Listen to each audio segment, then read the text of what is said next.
Next up, we've got APMG, and as Eileen said, we wouldn't have been able to do these qualifications. Well, we could have done, but the thing that's really important to us is that they were certified. We know how much professionals want certifications to show the training that they've been doing. So for us, it was a no-brainer to actually come into a partnership with APMG. Some of you will already know them through courses like Agile PM, Better Business Cases. We do the change management qualifications as well. So we're in a good stable, as it were. And like I said, we've given us a high level of credibility and quality and robustness that we needed, bringing in essentially a new qualification into a marketplace. As if we're all aware, there's a lot of choices in terms of professional development, but we hope that the fact that the focus around PMO just gives us that extra edge. From today's session, we will be following up with you to give you, more information about the qualifications, give you some details about the syllabus and all that kind of good stuff as well. So all the detail will be sent on to you. So I'd like to introduce Ellie. Ellie is a Channel Innovation Director at APMG. She's going to tell you what that means, and she'll be talking to us about the importance of professional development. Okay, Ellie.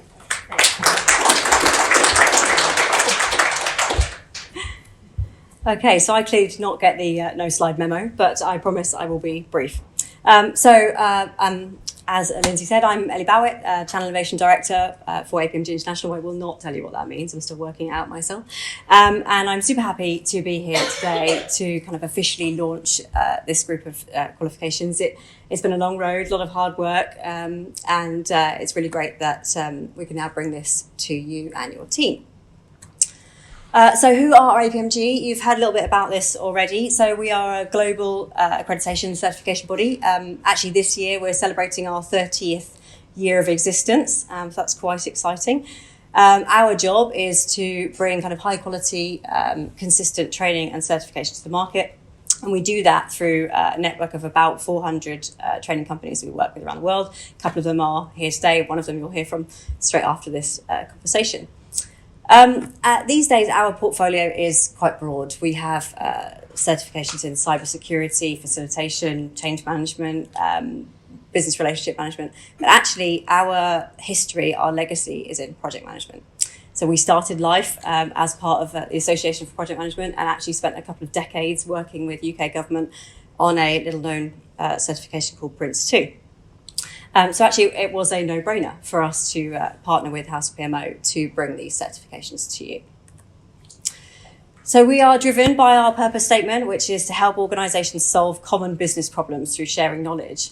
And alongside scheme owners like House of PMO and training providers, we have helped more than 3 million individuals and organisations in 130 countries improve the way they work. So that is our reason for being. So what do we actually do?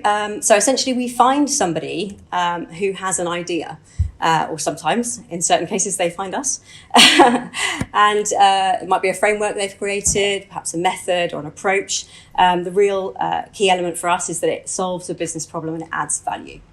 So we find somebody with that idea and then we work with them to turn it into some deliverables. So you've heard people talk about syllabus, exam questions, that kind of thing. Our job is to bring it to package it up and to bring it to the market in something that's, consistent and trainable. We then go out and find training companies and experts and trainers who are passionate about this area and have all of the knowledge. And we assess them to make sure that they are of a consistent standard so that when you, as the individuals, go on the training course, you can be kind of comfortable that what you're getting is best possible quality that you can get. So having heard all about APMG, it will not surprise you to hear that our view is that continued professional development and lifelong learning is kind of fundamental to ensuring that you maintain and enhance your knowledge and skills. So in today's changing world, with new standards and technology coming along all the time, it's never been more important to make sure that you are up to date and able to show your capability. Whatever age you are, whatever role you're in, continued professional development helps to show that you are, able to self-improve and that you have the capabilities to do the job. We're in January, it's freezing outside, and there's about 3 times the amount of diet and health food adverts on the telly, so we can't deny it, can't get away from it. So my message to you really is to set your 2023 goals and invest in yourself. Develop a proper professional development plan for the year, discuss it with your organisation and your team, break it down into manageable steps that are easy to achieve throughout the year and add real value to you and your organisation. So in my job, I speak to a lot of organisations about developing their people. I often hear this: what if I train my people and then they leave? Doesn't getting a certification and a new skill make them more attractive and more employable to my competitors? In fact, a lot of companies that I speak to, they train their employees and actually don't get the certification. They take it out of the course, or they make the employee pay for it themselves, because they're worried about losing these people once they become qualified. The answer I always give is possibly. There's a level of staff turnover which is normal, and as good people move through their career, of course, at some point they may move on. But just consider for a moment what happens if you don't invest in training your people. People are our greatest asset, and the war for talent is real. We've all heard about the Great Resignation, I was talking to a lady actually over coffee earlier who was saying it's really tricky to recruit people and to recruit people with the right skills. So a survey carried out last year by SD Works showed that employee retention is the top challenge faced by HR professionals at the moment.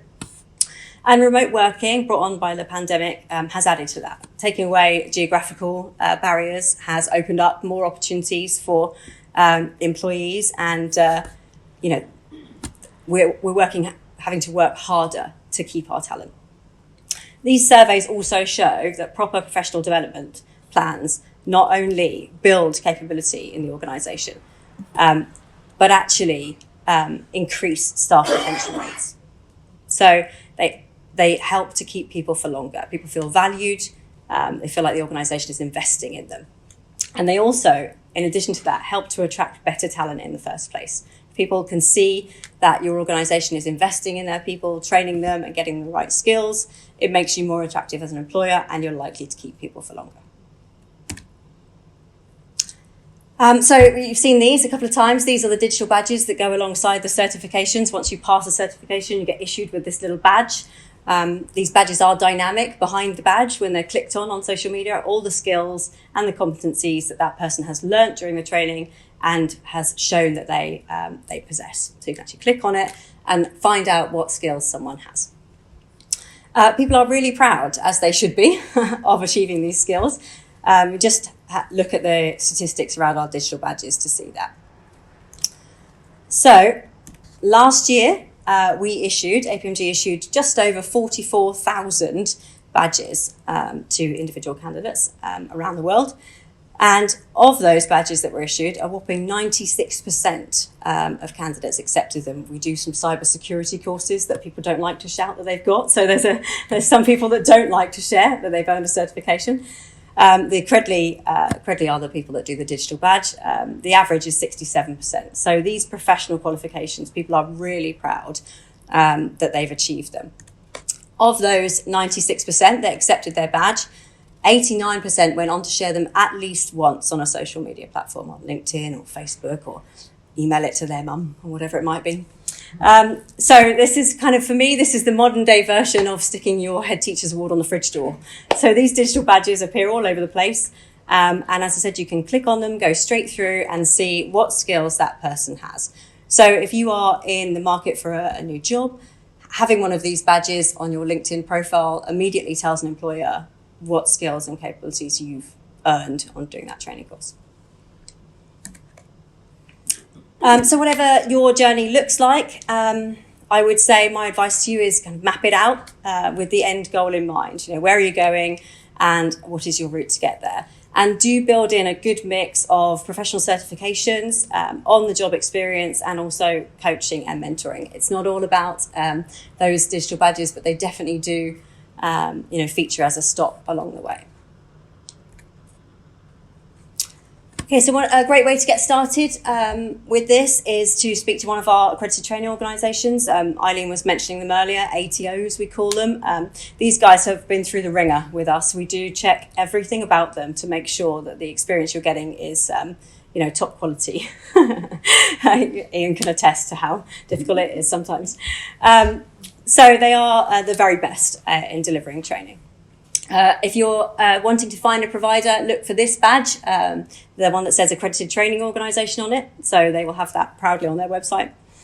And once you do go on to take your certification and pass it, do not forget to share your success. Tell everybody in your network that you have done this certification and passed it, and they will understand the capabilities and skills that you possess.